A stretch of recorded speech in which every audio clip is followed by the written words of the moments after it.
देखो नई बुक अपन पढ़ रहे हैं रेखिक प्रोग्रामन समस्या। देखो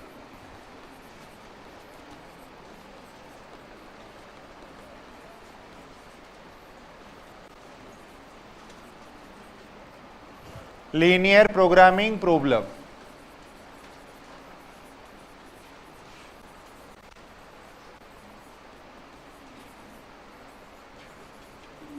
बिल्कुल आसान बुक है और कम से कम 2-3 क्वेश्चन यहां से पूछे जाते हैं। इंटरेस्टिंग और बिल्कुल आसान बुक है। देखो लीनियर प्रोग्रामिंग प्रॉब्लम।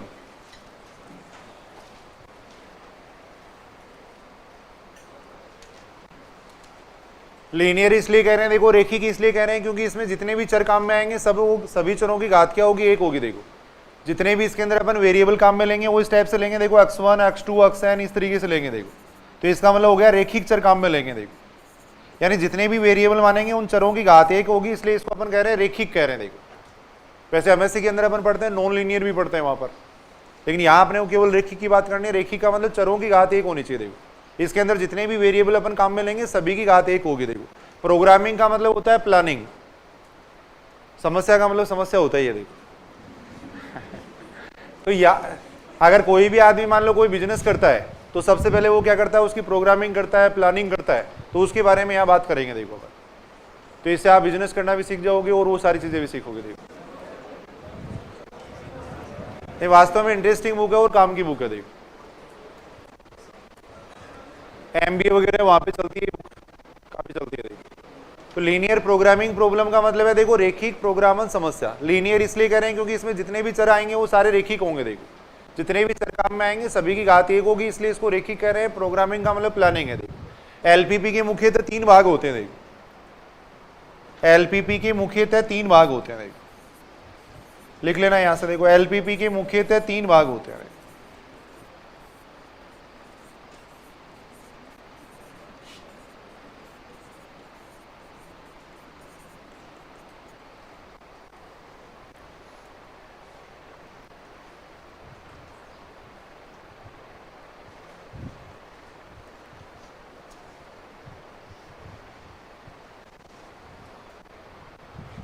एलपीपी के मुख्यतः 3 भाग होते हैं। देखो एक तो होता है देखो उद्देश्य फलन,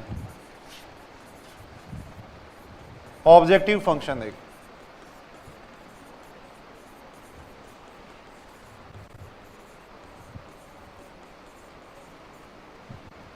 एक होता है देखो प्रतिबंध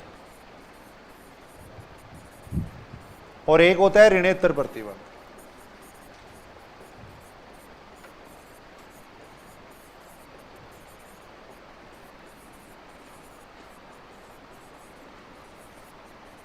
ऋणेतर प्रतिबंध का मतलब है नॉन नेगेटिव रिस्ट्रिक्शन। है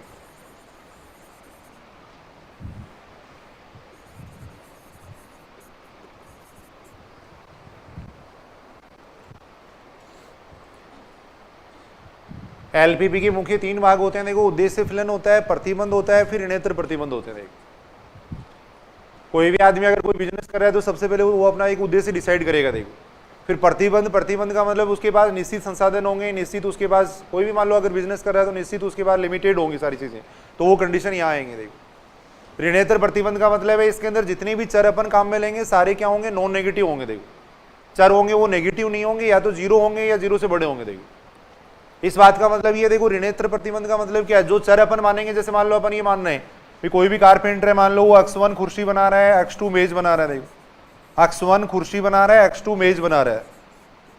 तो अब या तो जैसे मान लो वो कुर्सी नहीं बना रहा है तो x1 का मान क्या आ जाएगा, 0 आ जाएगा। अगर कुर्सी बना रहा है तो x1 का कुछ मान आ जाएगा, पॉजिटिव मान आ जाएगा। देखो ऐसा थोड़ी कि x1 का मान नेगेटिव आएगा। देखो भाई अपन इस टाइप के x1 और x2 क्या चर है। देखो x1 और x2 चर हैं। जैसे मान लो एक कारपेंटर है, वो x1 कुर्सी बना रहा है, x2 मेज बना रहा है। देखो तो अगर कुर्सी नहीं बना रहा है तो x1 का मान 0 आ जाएगा, नेगेटिव थोड़ी आएगा। x1 का मान नेगेटिव थोड़ी हो सकता है। अपन ये मान रहे हैं कि एक कारपेंटर है, वो x1 तो कुर्सी बनाता है, x2 मेज बनाता है, तो x1 का मान नेगेटिव हो सकता है क्या यहाँ पे? ऐसे थोड़ा ही कुर्सी वो तोड़ रहा है। देखो x1 का मान नेगेटिव थोड़ी हो सकता है। x1 का मान नेगेटिव नहीं हो सकता, या तो वो नहीं बना रहा है तब तो 0 हो जाएगा। देखो अगर नहीं बना रहा है तब तो 0 हो जाएगा, अगर कुछ बना रहा है तब क्या आ जाएगा, पॉजिटिव आ जाएगा। देखो है, आवाज नहीं आ रही? आवाज कैसे नहीं आ रही? उसको संदीप है। तो देखो यहाँ अभी आ रही आवाज, थोड़ी बढ़ा देना।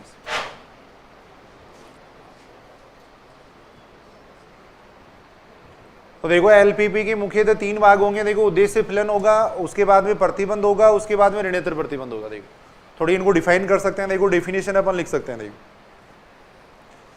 यहां तक ये बात समझ रहे हो कि देखो उद्देश्य एलपीपी के 3 भाग हैं। उद्देश्य फलन हो गया, प्रतिबंध हो गया, ऋणेतर प्रतिबंध हो गया। देखो कोई भी आदमी अगर कोई बिजनेस कर रहा है, सबसे पहले उद्देश्य डिसाइड करेगा, उसके बाद निश्चित संसाधन होंगे। देखो तो वो कंडीशन अपन यहाँ पे लिखेंगे। देखो ऋणेतर प्रतिबंध का मतलब है इसके अंदर जितने भी चर काम में आएंगे वो या तो 0 होंगे या धनात्मक होंगे, कभी भी नेगेटिव नहीं होंगे। देखो उद्देश्य फलन की डेफिनेशन लिख लेना। देखो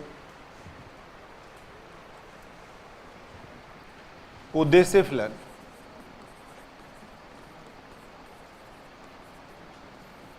वह एक घातीय फलन, वह एक घातीय फलन जो एलपीपी के उद्देश्य को व्यक्त करता है। जो एलपीपी के उद्देश्य को व्यक्त करता है, उद्देश्य को व्यक्त करता है।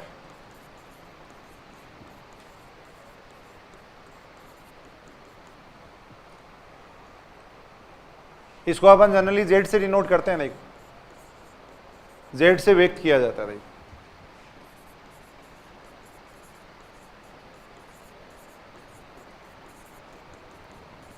इसका अपने को अधिकतम या न्यूनतम मान निकालना होता है। देखो इसका मिनिमम या मैक्सिमम मान ज्ञात करना होता है।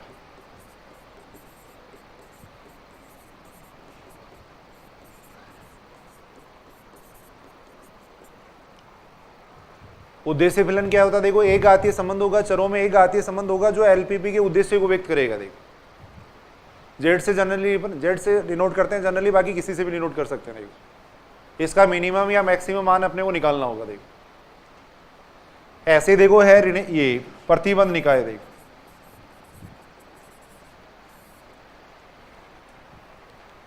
प्रतिबंध में क्या होंगे? देखो या तो समीकरण होंगे या असमीका होंगे। देखो प्रतिबंध के अंदर होगा रेखिक समीकरण या असमीका होते हैं। देखो रेखिक समीकरण, लीनियर इक्वेशन होंगी या इनइक्वालिटी होंगे। देखो रेखिक समीकरण या असमीका होते हैं। देखो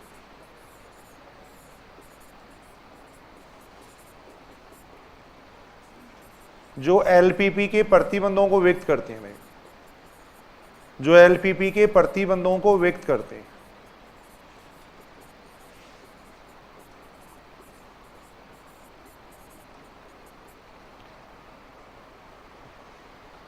प्रतिबंध निकाय में अपन प्रतिबंध लिखेंगे। देखो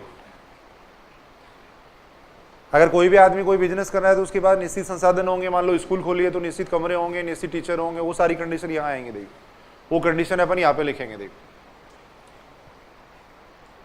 ऋणेतर प्रतिबंध का मतलब क्या? देखो इसके अंदर जो भी चर अपन काम में लेंगे, ऋणेतर प्रतिबंध। देखो नॉन नेगेटिव रिस्ट्रिक्शन, ऋणेतर प्रतिबंध,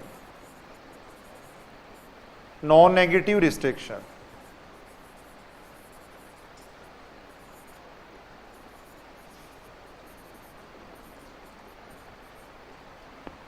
इसमें अपन जो चर काम में लेते हैं वो या तो शून्य होंगे या धनात्मक होंगे। देखो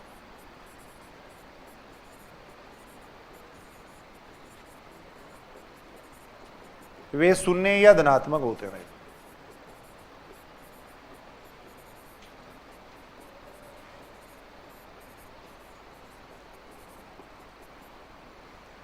कभी भी ऋणात्मक नहीं होते। नहीं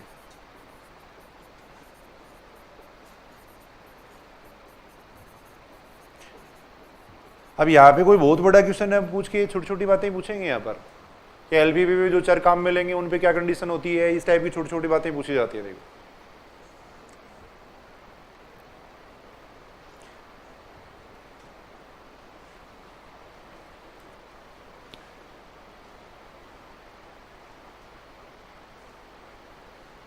यानी अपन ये कह सकते हैं, देखो एलपीपी है, उसके 3 भाग होंगे। उद्देश्य फलन होगा, प्रतिबंध निकाय होगा, फिर ऋणेतर प्रतिबंध होगा। देखो उद्देश्य फलन है वो एक घातीय फलन होता है। प्रतिबंध में रेखिक समीकरण भी हो सकते हैं, असमीका भी हो सकते हैं। देखो जो एलपीपी के प्रतिबंधों को व्यक्त करेंगे। देखो इसमें जो चर काम मिलेंगे वो हमेशा धनात्मक हो सकते हैं या शून्य हो सकते हैं, कभी भी नेगेटिव नहीं होते। नहीं, ये अपन कह सकते हैं। नहीं, एलपीपी का गणितीय स्वरूप देखें तो देखो इस टाइप का होता है। देखो, मैथमेटिकल फॉर्मूलेशन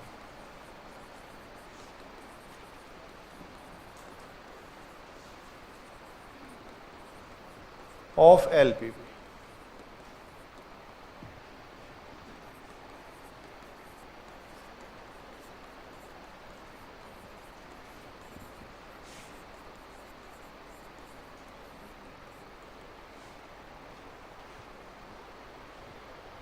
एलपीपी को इस तरीके से लिखा जाता है। देखो, यहां तो लिखा जाता है इष्टतम, ऑप्टिमाइज, यहां तो लिखेंगे इष्टतम।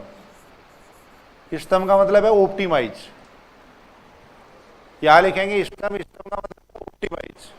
आवाज कैसे जा रही है?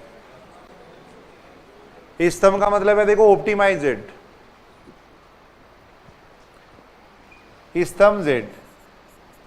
यहां लिखेंगे देखो अपन C1 लिख देंगे, C1 x1 लिखेंगे, C2 x2 लिखेंगे। देखो प्लस आ जाएगा Cn xn आ जाएगा। देखो क्या आ जाएगा, ये तो इसका उद्देश्य फलन हो गया। देखो ये तो यहाँ उद्देश्य लिखा जाएगा, देखेंगे अभी अपन क्वेश्चन करेंगे तब। ये तो इसका उद्देश्य फलन हो गया। देखो यहां इसके प्रतिबंध लिखेंगे। देखो प्रतिबंध इस तरीके से लिखेंगे। देखो प्रतिबंध इस तरीके से लिखे होंगे। देखो A11 होगा, x1 होगा, फिर A12 x2 होगा। देखो यहां आ जाएगा A1n xn। अब इनमें से कोई भी एक चिन्ह हो सकता है। देखो यहां पर कोई भी एक चिन्ह यहाँ पे हो सकता है। देखो इधर अपने को कुछ कांस्टेंट दिए हुए होंगे, जैसे मान लो B1 दे रखा है। देखो B1 कह रहे हैं। इसी प्रकार होगा देखो A21 x1, A22 x2 होगा। देखो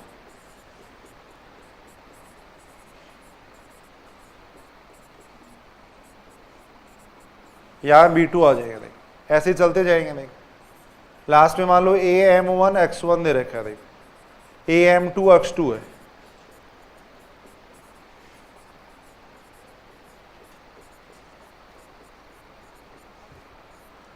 BM1 है। फिर होंगे ऋणेतर प्रतिबंध। देखो नीचे लिखा आएगा ऋणेतर प्रतिबंध। ऋणेतर प्रतिबंध में देखो जितने भी चर काम में लेंगे वो सारे क्या होंगे, ग्रेटर देन इक्वल टू 0 होंगे। देखो ये सारे ग्रेटर देन इक्वल टू 0 होंगे। तो जो एलपीपी लिखी हुई होती है वो इस तरीके से लिखी हुई होगी। देखो स्तंभ जेड लिखा हुआ है, साथ में ये लिखा हुआ। देखो C1 C2 Cn है, इनकी कोष्ट कहलाती है। आगे देखेंगे अभी अपन। ये प्रतिबंध आगे देखो, ये प्रतिबंध है। देखो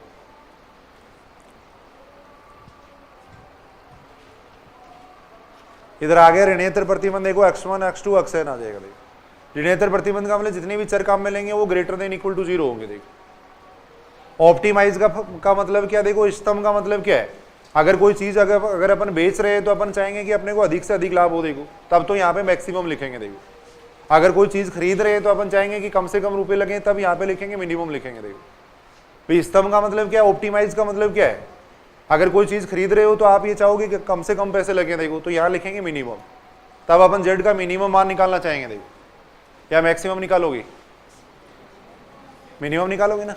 तो यहाँ अपन ये कह सकते हैं कि अगर लाभ फलन है तब तो अपन लिखेंगे मैक्सिमम। देखो और लागत फलन है तब लिखेंगे मिनिमम लिखेंगे। देखो छोटी सी ये बातें हैं। देखो इसके अंदर नोट लगा के लिख लेना। देखो यदि उद्देश्य फलन, यदि उद्देश्य फलन लागत फलन है। देखो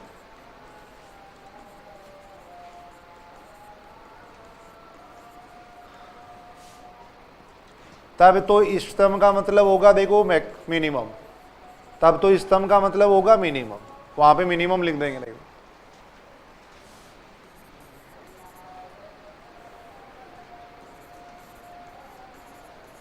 यदि उद्देश्य फलन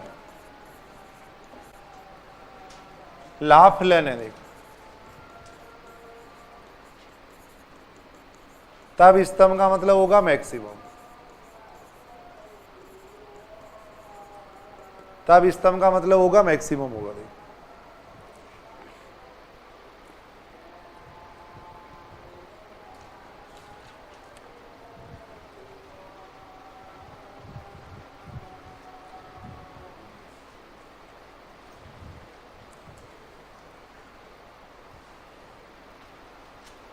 देखो एक होता है सुसंगत हल, ये बातें समझना। देखो इससे संबंधित क्वेश्चन सेकंड ग्रेड में पूछा भी गया है। सुसंगत हल, फिजिबल सॉल्यूशन है, फिजिबल सॉल्यूशन।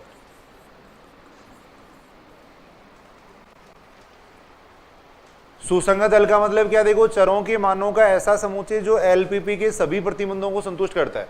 एलपीपी में जितने भी प्रतिबंध है सभी को संतुष्ट करना चाहिए। देखो जो प्रतिबंध है उनको भी संतुष्ट करना चाहिए और जो ऋणेतर प्रतिबंध है उनको भी संतुष्ट करना चाहिए।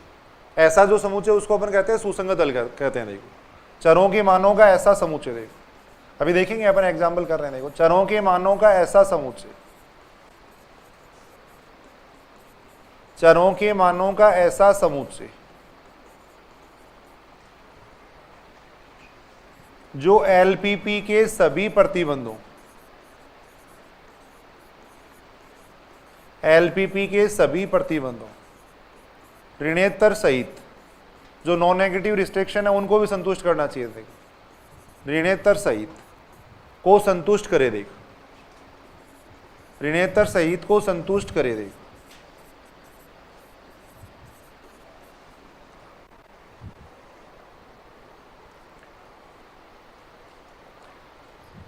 सुसंगत हल का मतलब क्या है? चरों के मानों का ऐसा समुच्चय जो एलपीपी के सभी प्रतिबंधों को संतुष्ट करे। देखो उसको अपन कहेंगे सुसंगत हल कहेंगे। देखो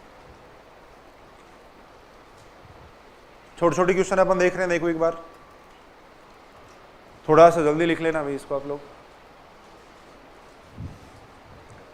चरों के मानों का ऐसा समुच्चय जो एलपीपी के सभी प्रतिबंधों को संतुष्ट करता है उसको अपन कहते हैं सुसंगत हल कहते हैं। जैसे देखो सुसंगत हल का क्या मतलब है? जैसे एग्जाम्पल अपन देख रहे हैं। देखो मान लो ये दे रखा है, देखो मैक्सिमम z बराबर दे रखा है अपने को 2x1 प्लस x2 दे रखा है। देखो साथ में दे रखा है देखो x1 plus x2 less than equal to 5 दे रखा है। 2x1 प्लस x2 ये लेस देन इक्वल टू 10 दे रखा है। देखो x1 x2 है वो ग्रेटर देन इक्वल टू 0 दे रखा है। देखो पहली बात तो अपन ये कह सकते हैं देखो एलपीपी होगी वो इस टाइप की होगी। देखो ये इसका उद्देश्य फलन है, ये इसका प्रतिबंध निकाय है, ये इसके ऋणेतर प्रतिबंध है। देखो अपने को इसका सुसंगत हल पूछा गया है। देखो इसका सुसंगत हल अपने को पूछा गया है। देखो एक बार केवल डेफिनेशन से संबंधित छोटे छोटे क्वेश्चन अपन कर रहे हैं। देखो ऑप्शन ऐसे दे रखे हैं। देखो पहला ऑप्शन दे रखा है अपने को 1 5, सेकेंड ऑप्शन अपने को दे रखा है देखो -2 3, थर्ड ऑप्शन अपने को दे रखा है देखो 4 3, फोर्थ ऑप्शन अपने को दे रखा है 1 3, ये दे रखा है। ये ऑप्शन दे रखे हैं। देखो आपने को इसका सुसंगत हल पूछा गया है। देखो सुसंगत हल का मतलब क्या होता है? चरों के मानों का ऐसा समुच्चय जो एलपीपी के सभी प्रतिबंधों को संतुष्ट करता है। देखो तो सबसे पहले अपन चेक कर रहे हैं। देखो 1 5 है वो सभी को संतुष्ट कर रहा है क्या? यहां रख के देखो ये x1 का मान हो गया, ये x2 का मान हो गया। देखो x1 और x2 का मान यहां रख के देखेंगे। देखो सभी को संतुष्ट करना चाहिए, यानी प्रतिबंधों को भी संतुष्ट करना चाहिए और इसको भी संतुष्ट करना चाहिए। देखो अब x1 बराबर अगर 1 यहाँ पे मैं रखता हूं, देखो x1 बराबर 1 रखेंगे, x2 बराबर 5 रखेंगे। देखो ये लेस देन इक्वल टू 5 आ रहा है क्या? देखो देखिए भाई ये जो मान है वो इस असमीका को संतुष्ट कर रहे हैं या नहीं कर रहे हैं? वो लोग कर रहे हैं या नहीं कर रहे हैं? नहीं कर रहे हैं। और नहीं कर रहे हैं तो इसका मतलब ये सुसंगत हल नहीं है। देखो ये इसको संतुष्ट नहीं कर रहे हैं, इसका मतलब ये सुसंगत हल नहीं है। देखो ये अपन कह सकते हैं ये सुसंगत हल नहीं है। देखो सुसंगत हल का मतलब होता है ऐसा समुच्चय जो एलपीपी के सभी प्रतिबंधों को संतुष्ट करे। देखो तो ये सुसंगत हल नहीं है। देखो जिसमें नेगेटिव होगा वो वैसे ही सुसंगत हल नहीं होगा। देखो यहाँ पे x1 का मान नेगेटिव है और देखो ऋणेतर प्रतिबंध ये कहते हैं कि चरों का मान नेगेटिव नहीं होना चाहिए। देखो तो यहाँ से अपन ये कह सकते हैं कि ये वैसे ही सुसंगत हल नहीं है। देखो इसको चेक करो, देखिए 4 और 3 को x1 की जगह अगर मैं 4 रखूंगा, x2 की जगह 3 रखूंगा तो यहाँ 7 आएगा। देखो और 7 5 से छोटा नहीं होता है, इसका मतलब ये भी सुसंगत हल नहीं है। देखो फिर रखेंगे 1 3 रखेंगे। देखो अपन x1 बराबर 1 लेंगे, x2 बराबर 3 लेंगे। देखो x1 बराबर 1 लेंगे, x2 बराबर 3 लेंगे, 4 छोटा होता है 5 से, ठीक बात है। ये मान यहाँ रखेंगे। देखो x1 की जगह अगर अपन 1 रखें, x2 की जगह 3 रखें तो 5 आएगा, 10 से छोटा होता है, ये भी ठीक बात है। x1 x2 दोनों ग्रेटर देन इक्वल टू 0 भी हैं, तो इसका मतलब ये हल क्या हो जाएगा? सुसंगत हल हो जाएगा। देखो इस हल को कहेंगे सुसंगत हल। सुसंगत हल का मतलब x1 और x2 का ऐसा मान होना चाहिए जो सभी प्रतिबंधों को संतुष्ट करे। देखो सेकंड ग्रेड 2013 में ऐसा क्वेश्चन भी पूछ रखा। देखो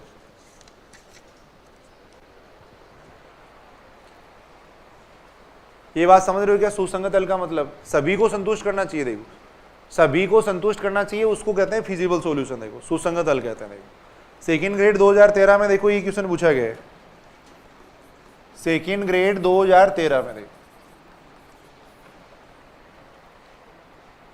प्रतिबंध निकाय ये दे रखा था। देखो प्रतिबंध निकाय दे रखा था x + y + 2z बराबर दे रखा था 12 दे रखा था। साथ में दे रखा था 3x + 5y + 8z बराबर दे रखा था 50 दे रखा था। देखो का सुसंगत हल नहीं है, का सुसंगत हल नहीं है ये पूछा गया। देखो ऑप्शन दे रखा है। देखो पहला ऑप्शन दे रखा था 5 7 0, सेकेंड ऑप्शन दे रखा था 0 2 5, थर्ड ऑप्शन दे रखा था देखो -2 0 7, फोर्थ ऑप्शन दे रखा था कोई नहीं। कौन सा ऑप्शन सही है?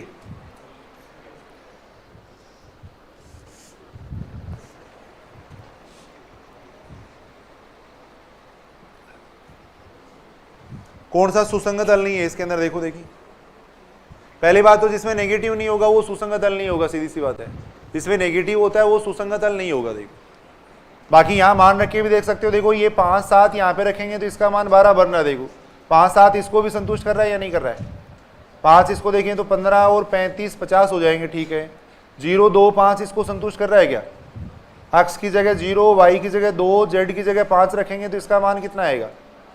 12 आएगा। देखो 0 2 5 यहाँ पे रखेंगे तो कितना आएगा इसका मान? 10 और ये 40 50 आ रहा है। देखो तो ये भी सुसंगत हल हो जाएगा, ये भी सुसंगत हल हो जाएगा, ये सुसंगत हल नहीं होगा। देखो ऋणेतर आ रहा है। देखो यहाँ कंडीशन लिखना जरूरी नहीं है, ये ऑब्वियस सी बात है कि एलपीपी के अंदर चरों का मान नेगेटिव नहीं आएगा कभी भी। देखो तो इसलिए अपन इसको मान लेंगे कि ये सुसंगत हल नहीं है। देखो और वैसे भी -2 और 7 इसको संतुष्ट थोड़ी कर रहे हैं, नहीं कर रहे हैं। देखो तो ये सुसंगत हल नहीं है। देखो यही तो पूछा गया था आपने को, ये है आपने को ये पूछा गया था कि संतुष्ट कहाँ कर रहा है?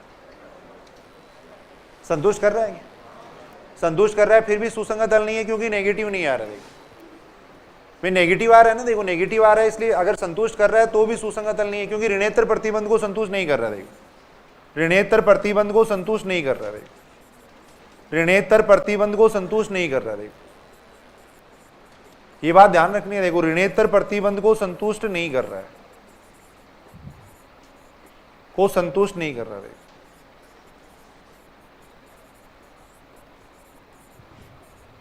अतः सुसंगत हल नहीं है। देखो अतः सुसंगत हल नहीं है। असमीकाओं को संतुष्ट कर रहा है लेकिन ऋणेतर प्रतिबंध को संतुष्ट नहीं कर रहा। देखो ऋणेतर प्रतिबंध का मतलब है जितने भी चर होंगे वो ग्रेटर देन 0 होंगे। देखो ग्रेटर देन इक्वल टू 0 होंगे। देखो तो बिल्कुल आसानी से अपन देख सकते हैं। देखो सुसंगत हल का मतलब है चरों के मानों का ऐसा समुच्चय जो एलपीपी के प्रतिबंधों को भी संतुष्ट करे और ऋणेतर प्रतिबंध को भी संतुष्ट करे, वो क्या कहलाता है? सुसंगत हल कहलाता है। देखो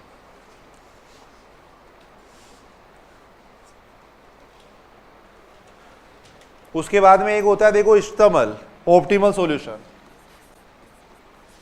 इष्टतम हल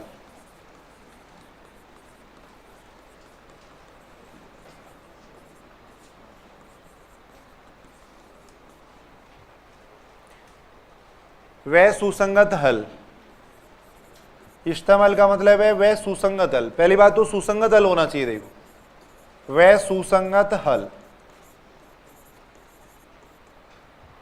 वह सुसंगत हल जिसके लिए,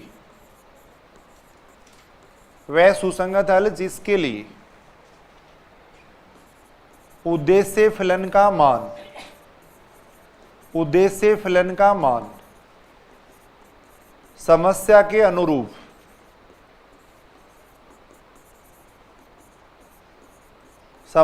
अनुरूप अधिकतम या न्यूनतम हो। देखो अधिकतम या न्यूनतम हो।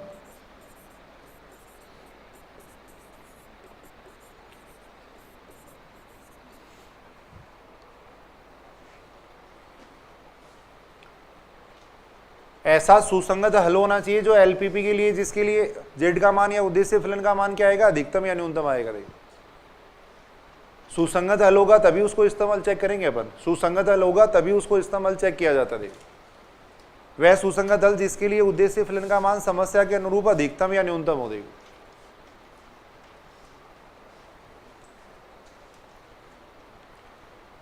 ये बात समझ रहे हो कि यहां तक? देखो ऐसा सुसंगत हल जिसके लिए जेड का मान मैक्सिमम या मिनिमम हो, देखो उसको अपन कहेंगे इस्तेमाल। देखो जैसे कोई एग्जांपल अपन देख रहे हैं, देखो मैक्सिमम जेड बराबर ये दे रखा है, देखो मैक्सिमम जेड बराबर दे रखा है, देखो 2x1 प्लस x2,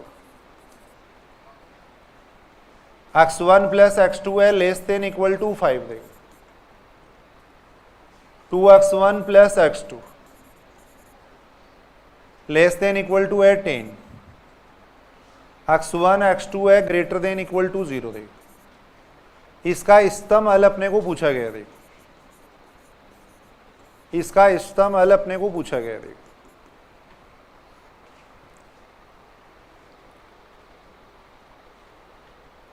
ऑप्शन ऐसे दे रखा है, देखो पहला ऑप्शन दे रखा है अपने को 0 0,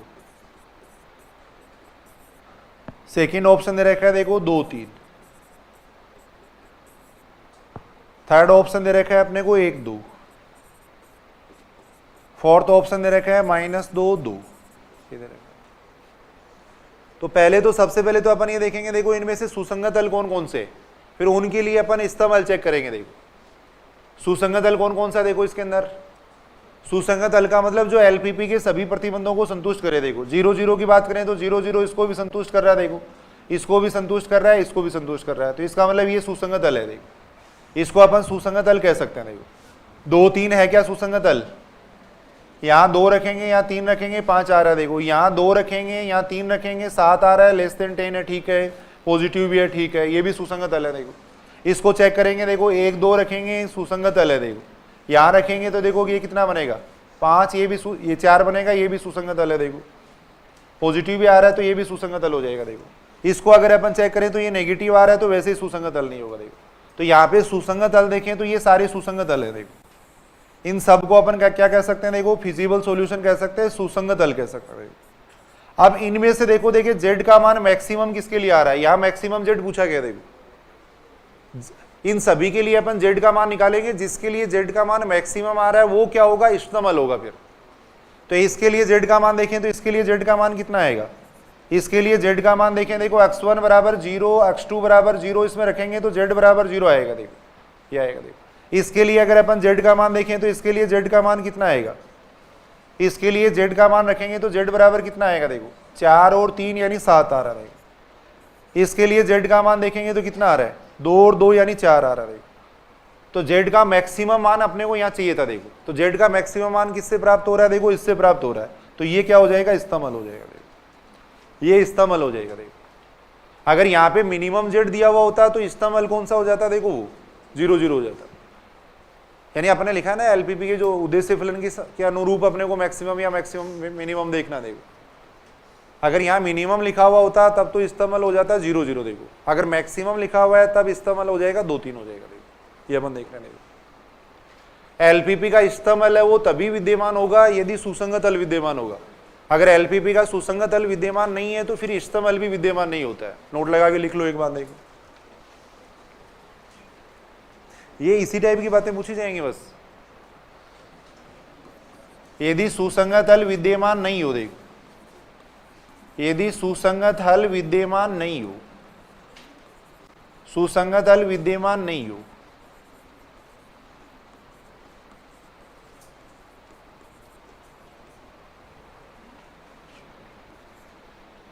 तब एलपीपी का इष्टतम हल भी विद्यमान नहीं होता। देखो एलपीपी का इष्टतम हल भी विद्यमान नहीं होगा। देखो हल भी विद्यमान नहीं होगा, ये अपन कह सकते हैं। इष्टतम हल भी विद्यमान नहीं होगा। देखो ये अपन कह सकते हैं। यानी सुसंगत हल अगर विद्यमान नहीं है तो एलपीपी का इष्टतम हल भी विद्यमान नहीं होगा। देखो ये अपन कह सकते हैं।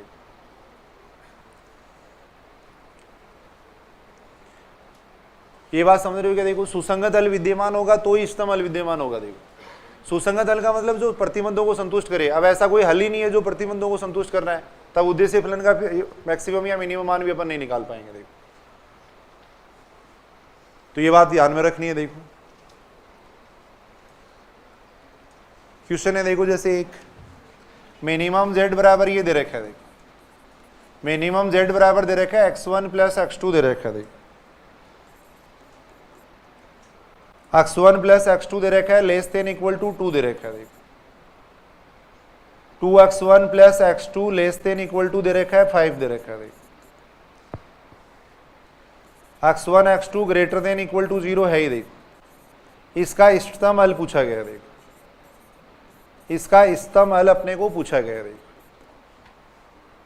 ऑप्शन दे रखा है। देखो पहला ऑप्शन दे रखा है 2 3,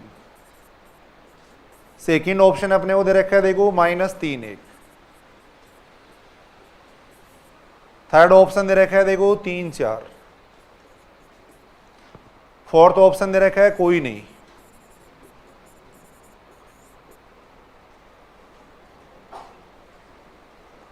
कौन सा ऑप्शन आएगा? देखो देखिए इसके अंदर पहले तो ये चेक करो कि इनमें से सुसंगत हल कौन सा है। सुसंगत हल इनमें से कौन सा, वो चेक करेंगे। देखो तो यहां अपन देख रहे हैं, देखो 2 3 को अगर अपन देखें तो 2 3 इसको संतुष्ट नहीं कर रहा है, इसका मतलब ये सुसंगत हल नहीं है। देखो -3 1 भी सुसंगत हल नहीं है। देखो इसको अगर देखें तो ये भी सुसंगत हल नहीं है। तो इनमें से कोई भी सुसंगत हल नहीं है। देखो इनमें से कोई भी सुसंगत हल नहीं है। इसका मतलब एलपीपी का इष्टतम हल विद्यमान नहीं होगा। देखो इनमें से इष्टतम हल नहीं है। देखो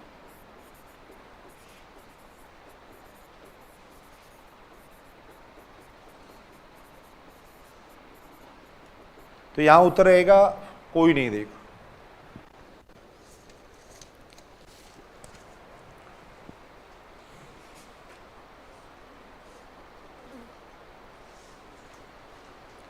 एलपीपी का इस्तेमाल तभी विद्यमान होगा जब सुसंगत हल विद्यमान होगा। देखो फिजिबल सॉल्यूशन विद्यमान होगा।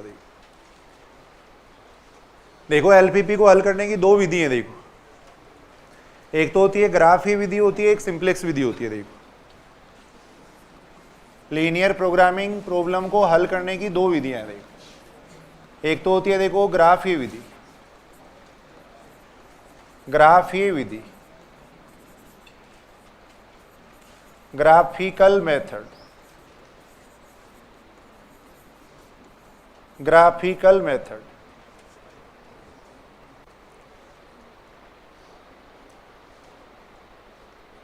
ग्राफीय विधि कब काम में आएगी? यदि एलपीपी में केवल 2 ही चर होंगे। देखो यदि एलपीपी में 2 ही चर हैं, जैसे x1 x2 हैं, तो अपन ग्राफीय विधि काम में ले सकते हैं। देखो लेकिन सिंप्लेक्स विधि अपन कभी भी काम में ले सकते हैं। 2 चर हो, 3 चर हो, 5 चर हो, कितने भी चर हो, सिंप्लेक्स विधि से उसको सोल्व किया जा सकता है। देखो तो ग्राफीय विधि के अंदर तो ये लिख लेना। देखो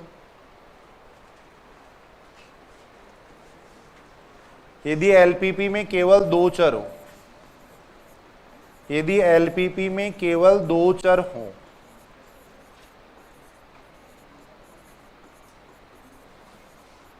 तब ये विधि काम में लेते हैं। देखो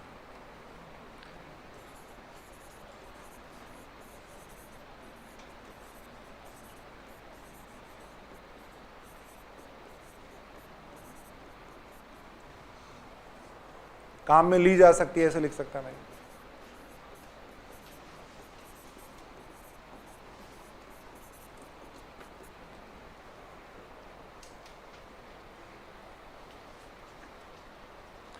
यदि एलपीपी में केवल 2 ही चर है, तब अपन ग्राफीय विधि से उसको सोल्व कर सकते हैं। देखो और सिंप्लेक्स विधि होती है, सेकंड होती है देखो सिंप्लेक्स मेथड, सिंप्लेक्स विधि। देखो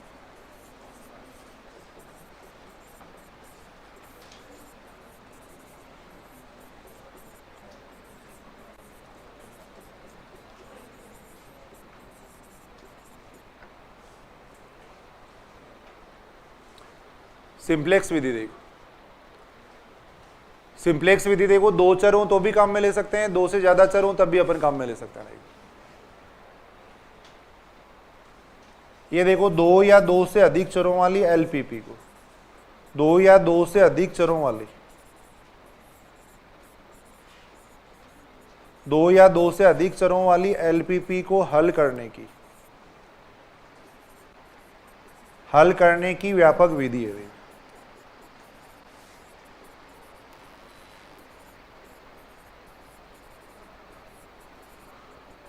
एक बार एग्जाम में पूछा जा चुका है, देखो ये सेकेंड ग्रेड 2010 में,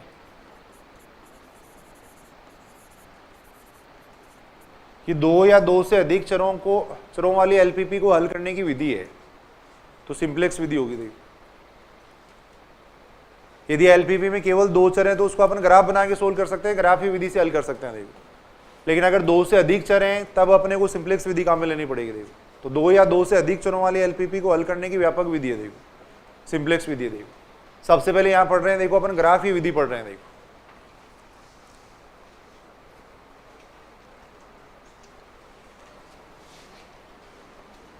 ग्राफिकल मेथड अपन पढ़ रहे हैं। देखो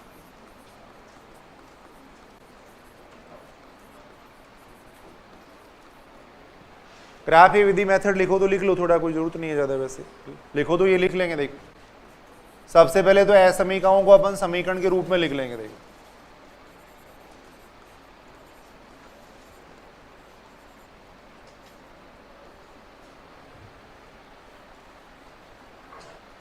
सर्वप्रथम असमीकाओं को समीकरण के रूप में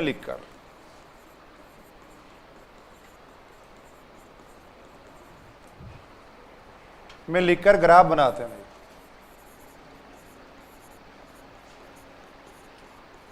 देखो जैसे असमीकाएं दी हुई हैं उनको समीकरण के रूप में लिख लेंगे, फिर ग्राफ बनाएंगे। देखो शॉर्ट में अपन लिख रहे हैं, देखो कोई जरूरत नहीं है ज्यादा। असमीकाओं को समीकरण के रूप में लिखकर ग्राफ बनाएंगे। देखो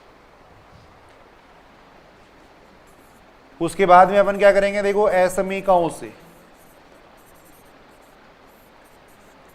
उभयनिष्ठ क्षेत्र अपन देखेंगे। देखो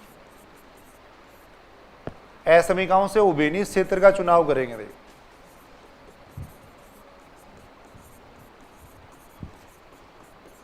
जो कि क्या कहलाता है, देखो सुसंगत क्षेत्र कहलाता है, फिजिबल रीजन कहलाता है। देखो जो कि सुसंगत क्षेत्र, फिजिबल रीजन कहलाता है। देखो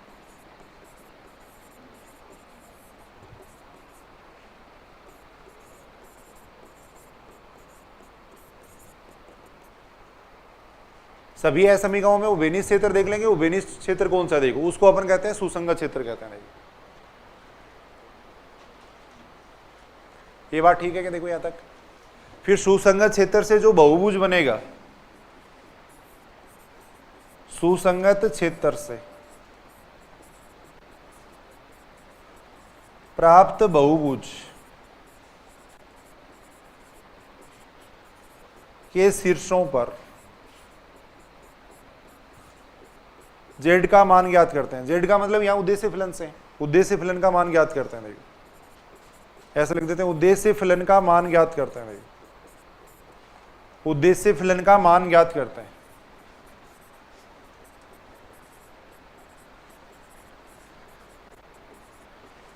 तथा समस्या के अनुरूप, समस्या के अनुरूप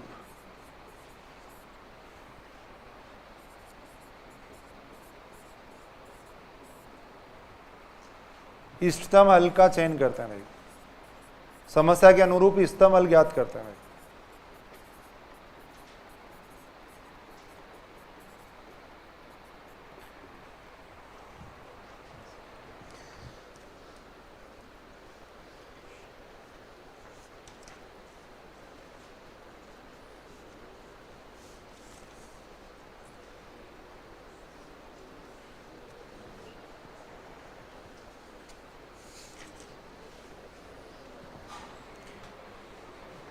देखो बिल्कुल आसान सा तरीका है। असमीकाओं को समीकरण के रूप में लिख के अपन ग्राफ बना लेंगे। देखो फिर जो असमीकाओं में उभयनिष्ठ क्षेत्र आएगा उसको अपन देखेंगे। देखो वो सुसंगत क्षेत्र कहलाएगा। सुसंगत क्षेत्र से एक बहुभुज बनेगा। उस बहुभुज के जितने भी शीर्ष बन रहे हैं, कोने बन रहे हैं, उन सब पे अपन क्या करेंगे, इसका उद्देश्य फलन का मान निकालेंगे। देखो उद्देश्य फलन अगर मैक्सिमम है तो वो मान ले लेंगे जिसके लिए जेड का मान मैक्सिमम आ रहा है। देखो अगर मिनिमम है तो वो मान लेंगे जिसके लिए जेड का मान मिनिमम आ रहा है। देखो जैसे एक क्वेश्चन अपन करके देख रहे हैं। देखो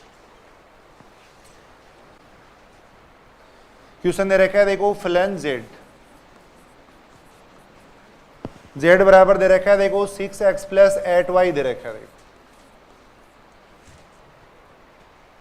का अधिकतम मान अपने को निकालना है। देखो का अधिकतम मान अपने को पूछा गया। देखो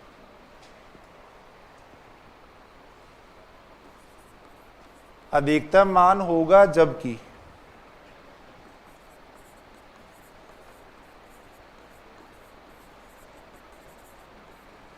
जबकि प्रतिबंध अपने को ये दे रखे हैं। देखो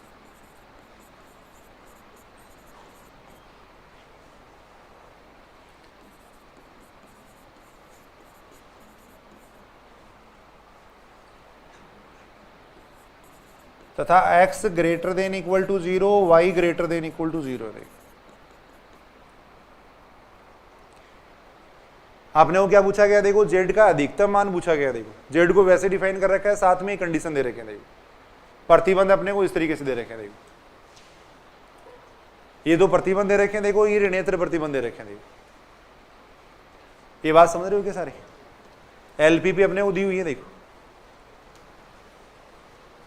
अब सबसे पहले तो अपन क्या करेंगे, देखो जो प्रतिबंध दे रखे हैं उनको समीकरणों के रूप में लिख लेंगे। देखो ये जो असमीका है इनको समीकरण के रूप में लिख लेंगे। देखो पहली असमीका होगी देखो 2x प्लस वाई बराबर 30 होगी। देखो दूसरी असमीका होगी देखो x प्लस 2y बराबर कितनी होगी, 24 होगी। देखो ये होगी। देखो अब इन पे दो दो बिंदु देख लेना। देखो डायग्राम बनाना है, इनका ग्राफ बनाना है अपने को। देखो तो दो दो बिंदु देख लेंगे। देखो इसके ऊपर दो बिंदु निकालने के लिए एक बार अपन x बराबर 0 कर देंगे, एक बार y बराबर 0 कर देंगे। देखो इसके ऊपर दो बिंदु देख रहे हैं अपन, बात समझ रहे हो? एक बार x बराबर 0 कर देंगे, x बराबर 0 करेंगे तो y का मान कितना आ जाएगा, देखो 15 आ गया। देखो एक बार y बराबर 0 कर देंगे, x बराबर 0 करेंगे, y का मान कितना आ जाएगा, 30 आ जाएगा। देखो y बराबर 0 करेंगे, x का मान कितना आ जाएगा, 15 आ जाएगा। देखो ऐसे यहाँ अगर अपन देखें, देखो x बराबर अगर अपन 0 करेंगे, y बराबर कितना आ जाएगा, 12, y बराबर 0 करेंगे, x का मान आ जाएगा कितना, 24 आ जाएगा। ये आ जाएगा। देखो दो दो बिंदु निकाल लेंगे। देखो सबसे पहले अब इनका ग्राफ बनाना है। देखो अब इनका ग्राफ अपन बना रहे हैं। देखो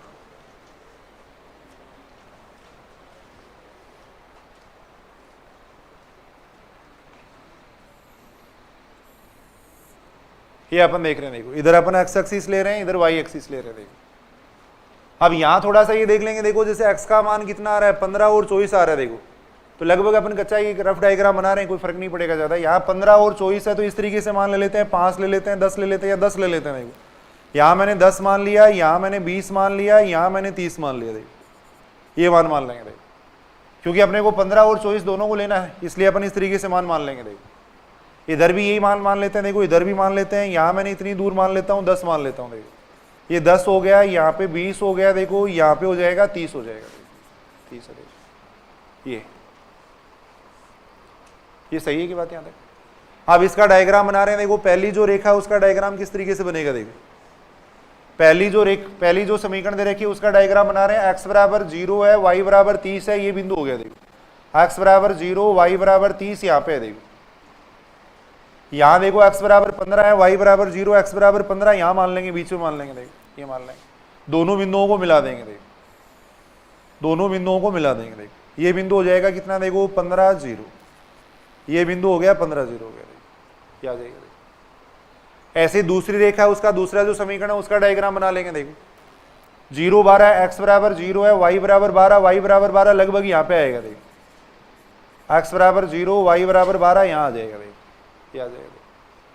फिर 24, 0 है, 24, 0 का मतलब कितना हो गया, यहाँ पे 20 है, 24 लगभग यहाँ मान लेंगे। देखो ये मान लेंगे। देखो इन दोनों को मिला दो। देखो इस तरीके से इन दोनों को इस तरीके से मिला देंगे। देखो ये बिंदु कितना हो गया, देखो ये बिंदु हो जाएगा 24, 0 हो जाएगा। ये हो जाएगा। देखो अब सारे ध्यान से सुनेंगे। देखो सबसे पहले तो अपन इनका ग्राफ बना लेंगे, फिर अपने को ये देखना है कि इससे नीचे का क्षेत्र लेना है या ऊपर का क्षेत्र लेना है। सारे इधर सुनेंगे। देखो पहली रेखा, ये तो देखो पहली रेखा हो गई, और ये दूसरी रेखा। देखो ये पहले जो असमीका वो है, दूसरी ये। देखो अब यहाँ देखो 2x plus y less than equal to, ये दे रखा है। 1 मिनट सुनना। देखो इधर सुनना। देखो क्या तरीका होता है इसका। ये देखो ये जो रेखा है, इससे अपने को इधर वाला क्षेत्र लेना है या इधर वाला क्षेत्र लेना है। उसका तरीका ये होता है, देखो कोई भी बिंदु रख के देख लो इसमें। देखो ऐसा बिंदु रख के देख लो जिसका अपने को पता हो। अब मूल बिंदु का अपने को पता होता है कि मूल बिंदु यहाँ पे होता है, तो 0, 0 इसमें रख के देख लो। देखो x बराबर 0 रखेंगे, y बराबर 0 रखेंगे। 0 छोटा होता है 30 से, सही बात है, तो इसका मतलब वो क्षेत्र लो जहां पे 0 0 स्थित है।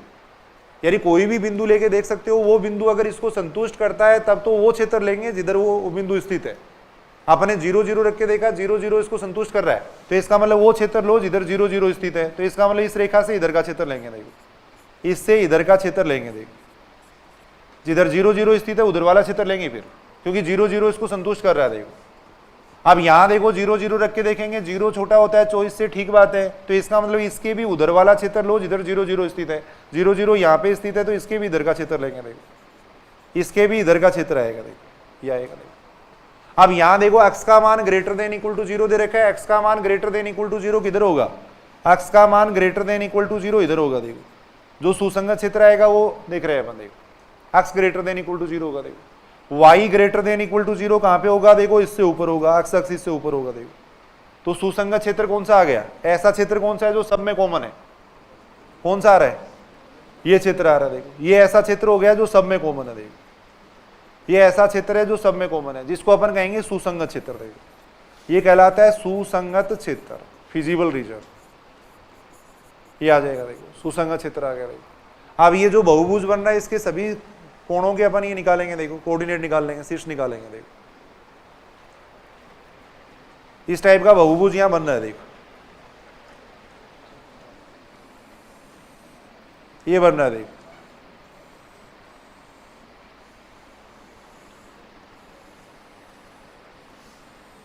ये बन रहा है।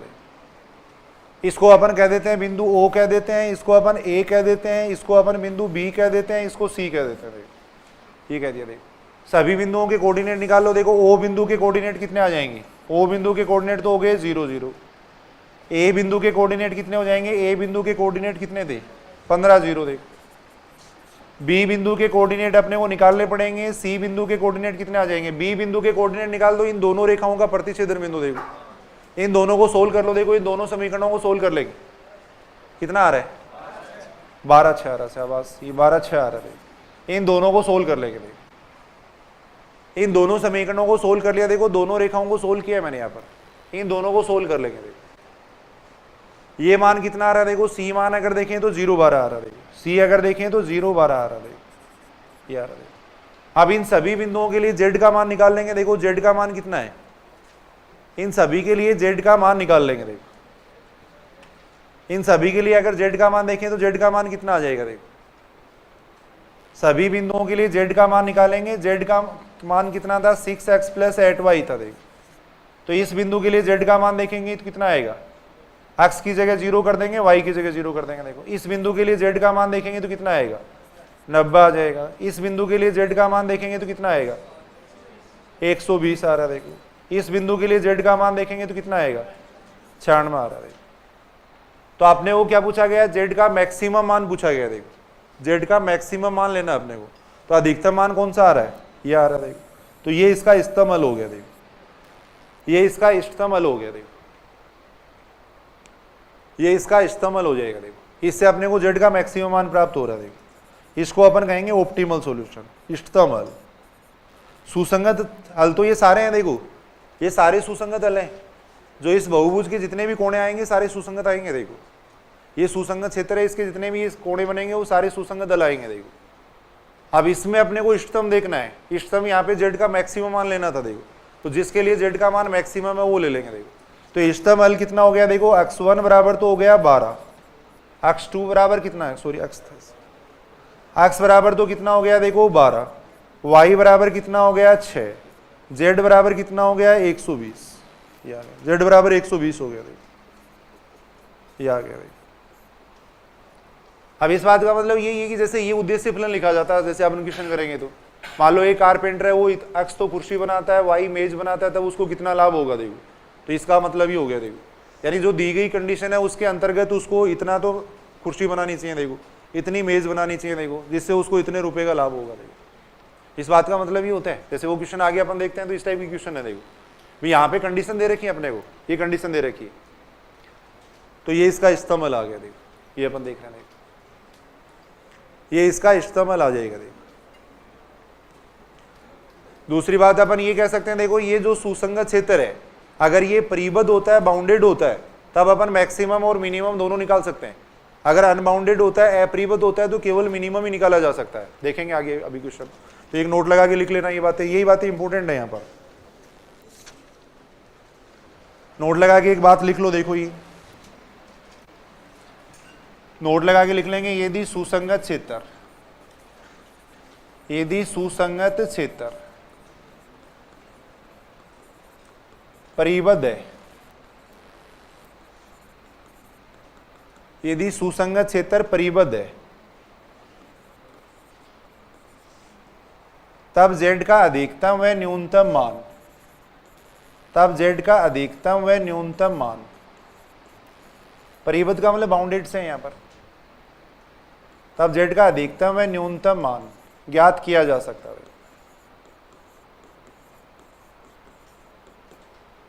ज्ञात किया जा सकता है।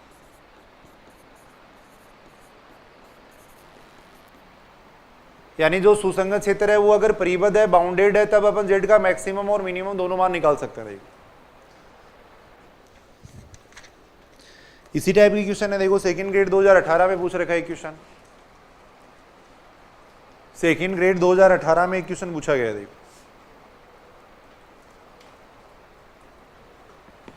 सेकंड ग्रेड 2018 में ये पूछा गया है। देखो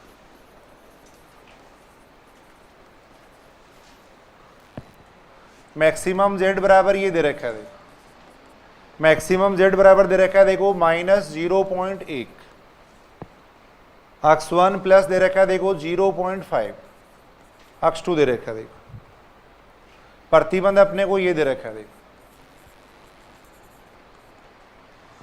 प्रतिबंध अपने को दे रखा है, देखो 2x1 plus 5x2 less than equal to दे रखा है 80 दे रखा है। देखो ऐसे x1 प्लस x2 ये लेस देन इक्वल टू दे रखा है 20 दे रखा है। देखो x1 x2 greater than equal to 0 दे रखा है। देखो इसका इस्तेमाल पूछा गया है। देखो सेकेंड ग्रेड 2018 में पूछा गया क्वेश्चन का इस्तेमाल पूछा गया है। देखो करके देखो, अभी जो क्वेश्चन किया था सेम वैसा ही क्वेश्चन है यहाँ पर।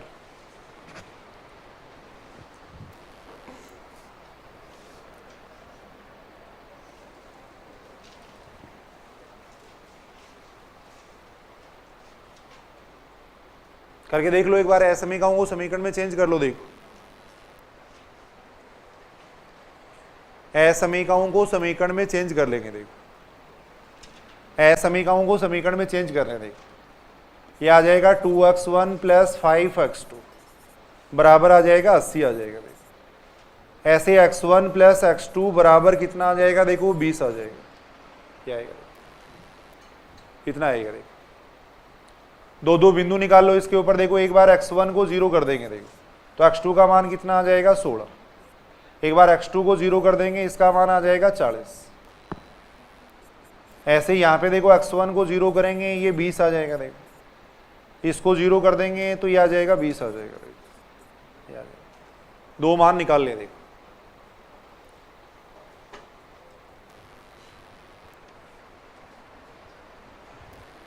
अब जो अभी अपने डायग्राम बनाया था सेम उसी तरीके से डायग्राम बनाएंगे। देखो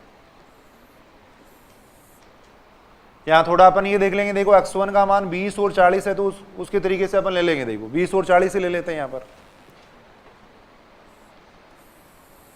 ये मान लिया मैंने, यहाँ 20 मान लिया। देखो यहाँ मैंने 40 मान लिया। देखो इधर भी 20 और 40 ले लेते हैं। देखो यहाँ 20 ले लिया, यहाँ पे 40 ले लिया। देखो ये ले लिया। देखो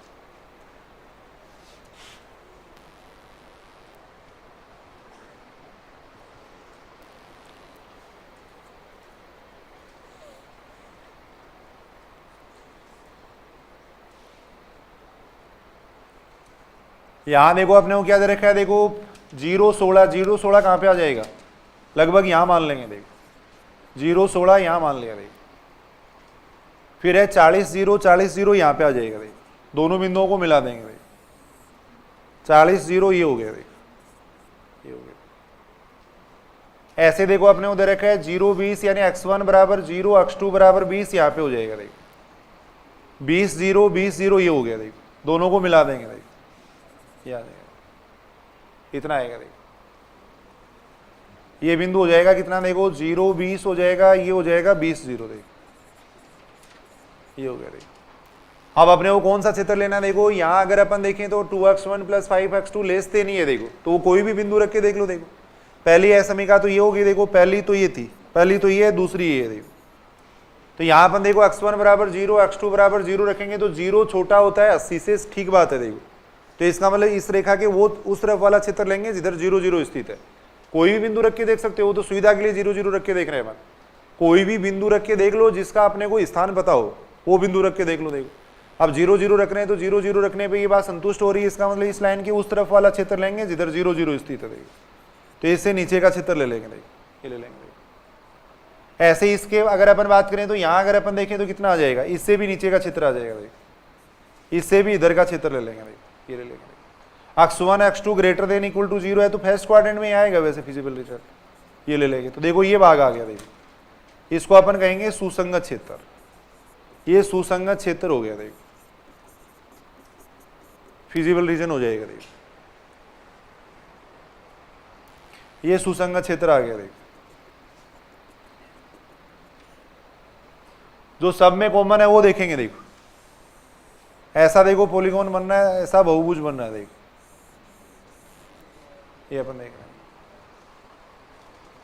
इसको अपने O कह दिया, इसको A कह दिया, इसको B कह दिया, इसको C कह दिया देखो, O A B C कह दिया देखो, ये आ जाएगा देखो। अब मान निकाल लो ये सारे, इन सब के मान निकाल लेंगे देखो। O बिंदु है, इसके कोऑर्डिनेट तो कितने हो जाएंगे देखो, O बिंदु तो हो जाएगा 0 0 हो जाएगा देखो। A बिंदु कितना हो जाएगा 20 0 हो जाएगा देखो। B बिंदु के कोऑर्डिनेट निकालो, B बिंदु दोनों को समीकरणों को सोल्व करो, देखिए इनको कितना आ रहा है 20 और 20/3 और 40/3 आ रहा है।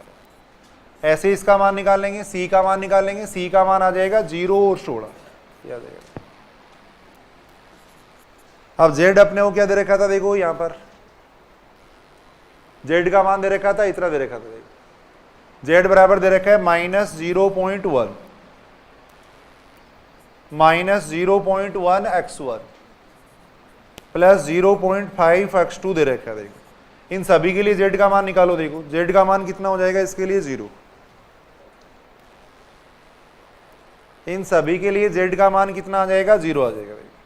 इसके लिए अगर Z का मान देखें तो कितना आएगा -2 हो जाएगा। इसके लिए Z का मान देखो, इसके लिए Z का मान देखो, देखो कितना आता है। इसके लिए कितना आ रहा है 6 आ रहा है, इसके लिए Z का मान 6 आ रहा है देखो। आपने वो क्या पूछा गया था, मैक्सिमम पूछा गया था, ये क्या पूछा गया था मैक्सिमम, मैक्सिमम पूछा गया था। तो मैक्सिमम कौन सा आ रहा है देखो, यहाँ पर ये आ रहा है देखो, मैक्सिमम मान ये आ रहा है देखो। तो इष्टतम हल ये हो जाएगा देखो। इष्टतम हल कितना आ गया देखो, x1 का x का मान तो कितना आ गया देखो, x1 का मान तो आ गया 0, x2 का मान कितना आ गया 16, z का मान हो जाएगा 8 हो जाएगा देखो। ये उत्तर था देखो।